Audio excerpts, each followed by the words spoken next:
and you've ended up basically in the corridor, basically with each other, sort of, well, basically brawling. But I think it'd been brewing. So what? Yeah, well, that's the point. So what? Oh, no, I get that. No, so what? I mean, you can take any footballer and anyone who's been that's been situations like that. Honestly, I don't see that as important. It not annoys me, but it sometimes irritates me that things like that are being brought up in because it's so irrelevant. It goes back to the same thing, you know. It goes back. If we were those kind of people back then, we would do anything to win, and it kept you in a certain mentality, if that makes sense. And then you stop playing, and then all of a sudden that becomes sort of, okay, you were like that. Okay, no way I can be like this now. It's too much energy. You can recreate it if you want. Huh? I want to know who won. No, but the key There's is never a winner. Oh, okay. Never a winner. No, well, I'm losing my train of thought. No, but I think when we go back to it, people falling out, fights, pre-season, people on edge. But the key, again, I go back to it though. Even when we fell out, I fell out with people. It never affected the team. Yeah. We didn't come in the next day and go, it was like, no, it's happened. There'll obviously still be an edge with people, but the focus was I still want Peter to be in goal. I still wanted us to win on Saturday. We didn't drag it out, did we? It didn't drag the team down. We were like, again, it was that energy. But it stems from there. Did you speak to each other after that from a point of view at all? We were actually, we went to Tokyo the next day and we had to do a press conference together. It was so timing. It was so funny, man. The manager pulled us from I had a sort of a little bleed here, and I got, where have you got that from? And I said, Roy hit me. And I'm looking into the, and they go, what? I'm not. They thought I was taking. Yeah. It was just funny that we had to do that the next day. Who split it up? Or did you just? I think Ken Merritt. Was it Ken? I think Butty was around. No, it was Ken Merritt. Was it Ken Merritt? It was right. Butty was definitely on the scene. Come on. How does Ken Merritt split you two? I don't. I'm just giving you a picture of Ken Merritt, a wonderful man. Ken was a 65-year-old club secretary that, to be fair, I'm not sure could have, he wasn't Mills Lane. And listen, Butty was there, but when we came back, the manager pulled us. Again, we're thinking you're getting away with all this stuff. The manager pulled us and had a go at us. But the treble is...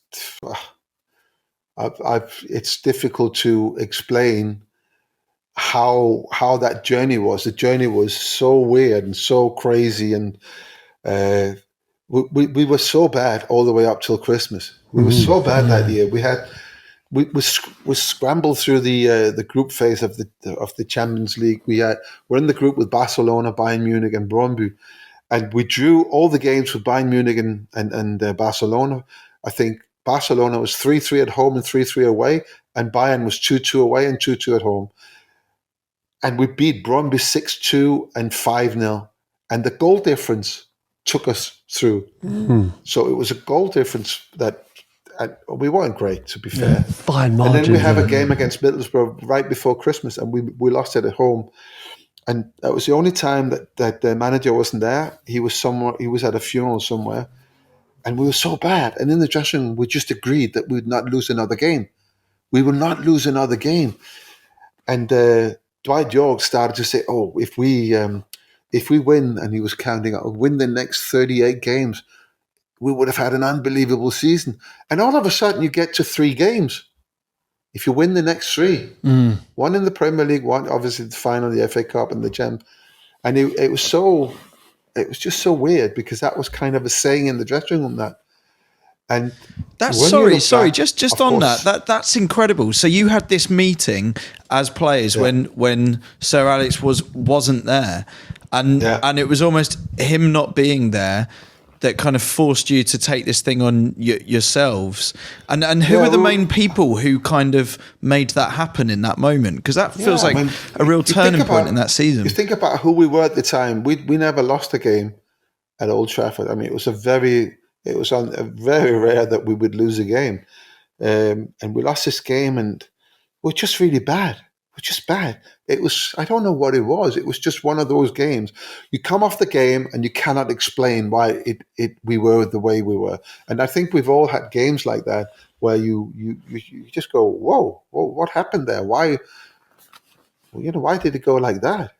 But we were really bad. And the thing is that he wasn't there, was maybe why we were so embarrassed, because do we really need the manager to be there in order to do our job well?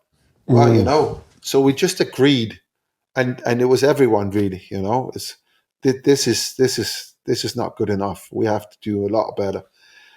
And we never lost a game after that. At what point did you realise that Sir Alex Ferguson was on the radar and that maybe there was some big clubs in Europe sort of sniffing about? We were at a training camp in Marbella once with this is the current coach for Denmark, Morten Olsen. He was my coach in Brøndby for the last 18 months I was there, but that was his first job. So we trained like that. I mean, he made sure that everyone was fit. And in Marbella, United, they were struggling at the time. So Sir Alex took the team away. They ended up in the same hotel, and we were training after they trained. And Sir Alex stayed after. And the rumours was that he stood there looking at me, the way I was training, what I was doing. And I think, and he said this back many, many times, that was the first time he sort of, he was aware of me, and he made his mind up to follow me at that time. So it was just luck, really. Yeah, what were you doing? What sort of training were you doing at the time? Can you remember? When I trained, it was 100%. I never. I mean, it was and just. That's what you liked about it. I might just sort of have caught something that he was sort of. But the reality like a ball. That's right. But the fact is, it was purely chance that you were. Well, it wasn't really, because I was again. Football wasn't structured the way that we know football to be structured today. So there was an agent approaching me, and we didn't have agents back then. And he said, I've seen what you can do, and I really, really want to represent you.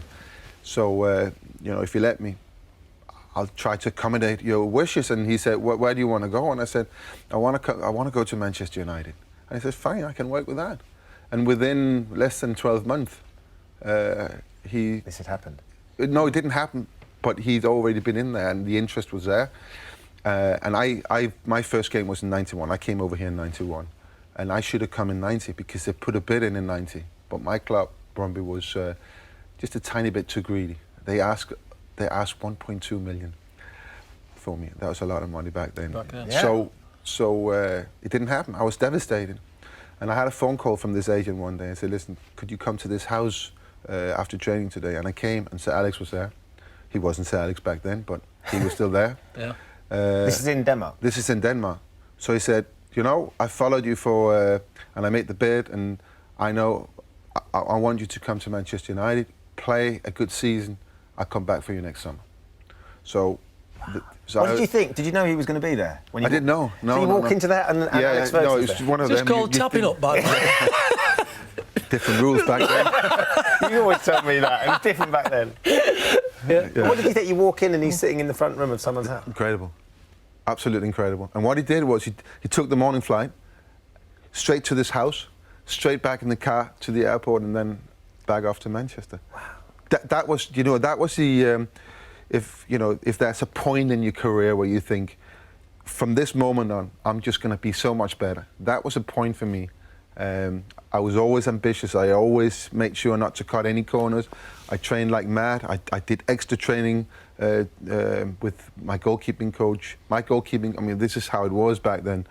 My goalkeeping coach, he had a couple of shops, so he couldn't sort of be with us when we were training. So we found times where we could meet up. I did that outside the normal training. I was really, really, but this moment on was, I made sure that I wouldn't let Alex Ferguson down, and make sure that once he come back for me, I would be ready for him.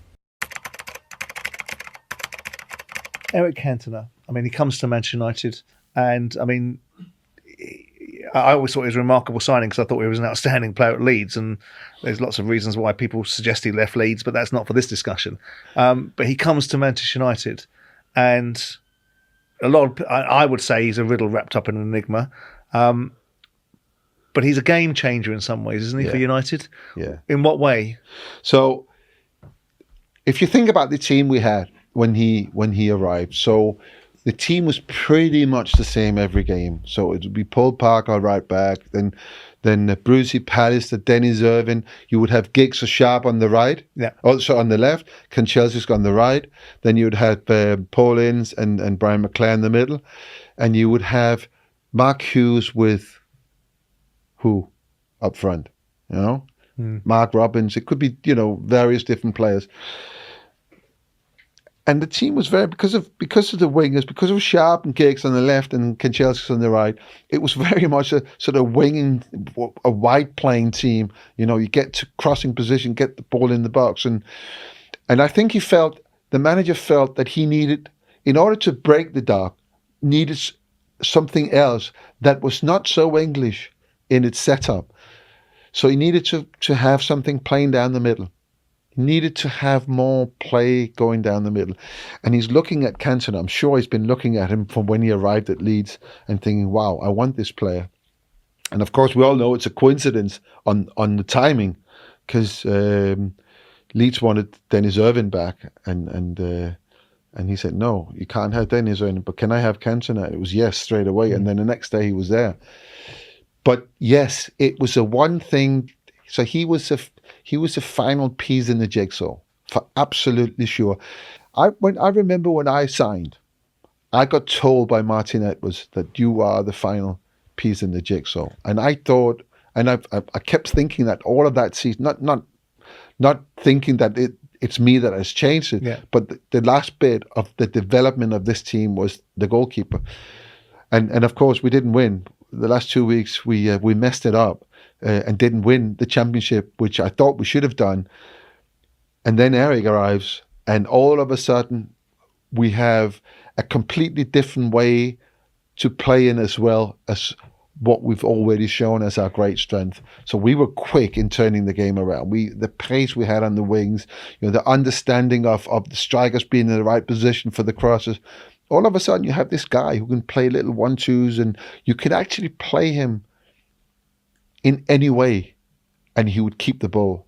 So we had two guys, Mark Hughes and Eric up there. So once we got the ball, could we get it to him or to Mark Hughes straight away, which we were used to. But now we had to, could we get it up there? Then, of course, with the pace we had, we can get up there, and we could always be a man more. And, I mean, my God, he straight away comes in and he changes everything. But I think the most important thing that he did when he first arrived was, Eric's a shy guy. He's very, very shy. Comes into the dressing room, and we all know what it's like to come into a new workplace. So he sits there, and he doesn't really know what to do. So what he does is he takes a ball and he goes out onto the pitch. And at the Cliff training ground, behind one of the goals, there's a wall, a brick wall, and he starts sort of to kick the ball up against the wall, half volleys, chest it down, you know. And the Cliff training ground, the canteen, the coach's room, and the physios all had windows facing that pitch. And everyone was looking at him thinking, what? No one's ever gone out training half an hour before training, you know? No one's ever done that. What is he doing? And don't forget, he comes in with a reputation of being, you know, different. You know, Maverick. Yeah. Oh, he's, you know, So there was a little bit of a smirk, sort of a little bit of a laugh. I'd say, you know, what a guy, what a funny guy, you know. But then all the young players started to do the same. So what he did was, by being shy and doing that, he actually ended up building on the next generation's mentality. And then, of course, we all know what he did on the pitch. The stuff about Sir Alex, he said, I don't think a better goalkeeper has played the game of you, which is incredibly high praise. Tell us a little bit about your relationship, whilst you were playing for him. I don't think the game will ever see a better manager than him. So I think, there's a lot of things that's in his toolbox, but communication was absolutely brilliant. The clarity of what you had to do, but then his ability to deal with difficult people like myself. You know, we had Roy in there. You weren't the only one, was you? No, it was full of it. The dressing room was full of it, and he kind of embraced it. It was important to him to have those characters in the dressing room. And I think in scouting, I think that was part of what they had to look for. Right. You know, someone who stood out something in the as a actual character. person, yeah. And you know, you can find a million explanations for why that was important, but using the Champions League final in '99 as an example, where players that don't have time to go out and get instructions from the manager of what to do next, we're not scoring, we're not breaking through, but the characters in that team, every single one of them stepped up, took more chances, more risk. That's a chapter in that called Risk Mode, which a lot of people has come back to me and said they really enjoyed that chapter because they don't understand it like that. They see it, Man United just scored 7 minutes off the referee or something like that. But it's kind of a way that we were. And I think he looked for those characters who could achieve that on the pitch, who could make decisions and, you know, change the course of a game. And he was brilliant at managing that.